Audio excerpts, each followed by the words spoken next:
വയനാടിനെ സംബന്ധിച്ചിടത്തോളം പ്രശ്നം ഞാൻ എൻ്റെ ജനിച്ച കാലം തുടങ്ങി കണ്ടുകൊണ്ടിരിക്കുന്ന ഒരു സ്ഥലമാണ് വയനാട്. അവിടുത്തെ ഒരു സത്യാവസ്ഥ എന്താണ് നിങ്ങൾ ആര് പറയുന്നതിനേക്കാളും ക്ലാരിറ്റി എനിക്കുണ്ട് എന്നുള്ളതാണ്.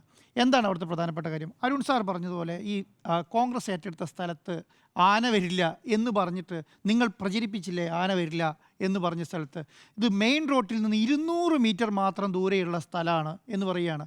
സാറേ, അവിടെ മെയിൻ റോട്ടിലാണ് ആനയുള്ളത്. അവിടെ എല്ലാ സ്ഥലത്തും ആനയുണ്ട്. ആനയില്ല എന്നൊന്നും പറഞ്ഞിട്ട് ഒരു കാര്യമില്ല. ആ ഏരിയയിലൊക്കെ മുഴുവൻ ആനയുണ്ട്. ആന വരാതിരിക്കാൻ വേണ്ടി ഫെൻസിങ് വിട്ടിട്ടുണ്ട്. അവിടെ ആനയും പന്നിയും കുരങ്ങിനൊന്നും ഒരു പഞ്ഞമില്ല. അവിടെ ഇഷ്ടംപോലെ അത് വരുന്നുണ്ട്.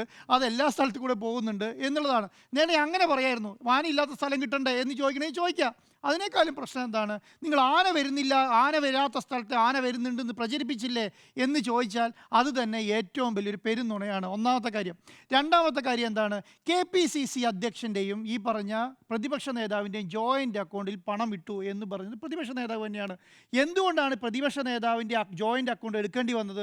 അത് എടുക്കേണ്ടി വന്നത് അന്നത്തെ KPCC പ്രസിഡൻ്റായ സുധാകരൻ പറയുന്നു, ഈ പറയുന്ന സർക്കാരിൻ്റെ കയ്യിലോ പാർട്ടിക്ക് പാർട്ടിയുടേതായ സിസ്റ്റം ഉള്ളതുകൊണ്ട് സർക്കാരിൻ്റെ കയ്യിലോ ഇടതുപക്ഷത്തിൻ്റെ കയ്യിലോ ഒരു രൂപ പോലും കൊടുക്കേണ്ട കാര്യമില്ല. പാർട്ടിയുടേതായ സിസ്റ്റത്തിൽ വീട് പണിതോളാം. അപ്പോൾ ഈ അനുഭവമുള്ളവരെല്ലാം പാർട്ടി അക്കൗണ്ടിൽ പൈസ ഇടണമെന്ന് പറയും.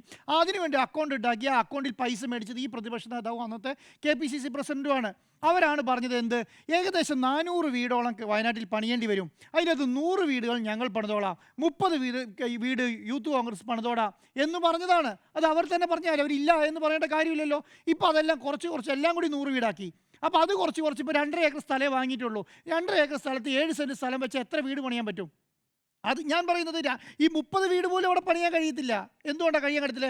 ഈ പറഞ്ഞ ലേ ഔട്ട് ഉണ്ടാക്കുന്ന സമയത്ത് അതിൻ്റെ ഉള്ളിൽ കൂടെയുള്ള വഴികൾ കൂടെ തിരിച്ചു കഴിഞ്ഞാൽ അവിടെ 10-20 വീടേ പണിയാൻ കഴിയത്തുള്ളൂ.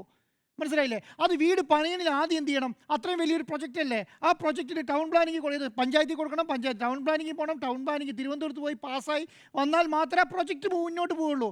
അത് ഉണ്ടാക്കുന്ന കമ്പനി എന്ന് പറയുന്ന കമ്പനിയോടൊന്ന് ചോദിച്ചാൽ മതി. അത് ചോദിച്ചു കഴിഞ്ഞാൽ അവർ തന്നെ പറയും അങ്ങനെ ഒരു സംവിധാനം മൂവ് ചെയ്തിട്ട് അതിന് പ്ലാൻ പോലും വരച്ചിട്ടില്ല. എന്നിട്ട് അവർ പറയുകയാണ് അവിടെ തറക്കല്ലിട്ടു. എന്തിനാപ്പാ ഇങ്ങനെ പറയുന്നത്? അവിടെ പറഞ്ഞാൽ പോരാ, ഞങ്ങൾ തറക്കല്ലിട്ടു, ഞങ്ങൾ ഉടനെ പണിത് കൊടുക്കും, ഞങ്ങൾ പാർട്ടി പറയുന്ന വാക്കല്ലേ എന്നുള്ളത് ക്ലാരിറ്റിയോടുകൂടി പറഞ്ഞാൽ പോരെ? അത് പറയുന്നില്ലല്ലോ. ഞങ്ങളുടെ കയ്യിൽ അതിൻ്റെതായ പണമുണ്ട്, ഞങ്ങളുടെ കയ്യിൽ ഇത്ര പണമാണുള്ളത്, ഞങ്ങളുടെ KPCC അക്കൗണ്ടിൽ ഇത്ര രൂപയുണ്ട്, ഈ പറയുന്ന യൂത്ത് കോൺഗ്രസിൻ്റെ കയ്യിൽ നിന്ന് ഇത്ര പണം വാങ്ങിയിട്ടുണ്ട്, അങ്ങനെ പറഞ്ഞാൽ മതി. എന്തിനാണ് നുണ പറയുന്നത്? ഇതുകൊണ്ടല്ലേ ആൾക്കാർ നുണ എന്ന് പറഞ്ഞുകൊണ്ടിരിക്കുന്നത്? ഇത് നമ്മൾ കൺമുൻപിൽ കാണുന്ന കാര്യമാണ് ഇത് ചെയ്തുകൊണ്ടിരിക്കുന്നത്. എന്നിട്ട് പറയാണ് നിങ്ങൾ അവിടെ മെറ്റൽ ഇറക്കിയിട്ടത് കണ്ടില്ലേ എന്ന് ചോദിക്കുമ്പോൾ ആ മെറ്റൽ ആർക്ക് വേണ്ടി ഉണ്ടാക്കി ഇറക്കിയിട്ടിരിക്കുന്ന സ്ഥലമാണ്. അതിലെ റോഡ് പണിയാൻ വേണ്ടി സർക്കാർ ഇറക്കിയിട്ട മെറ്റലാണ് പറഞ്ഞുകൊണ്ടിരിക്കുന്നത്.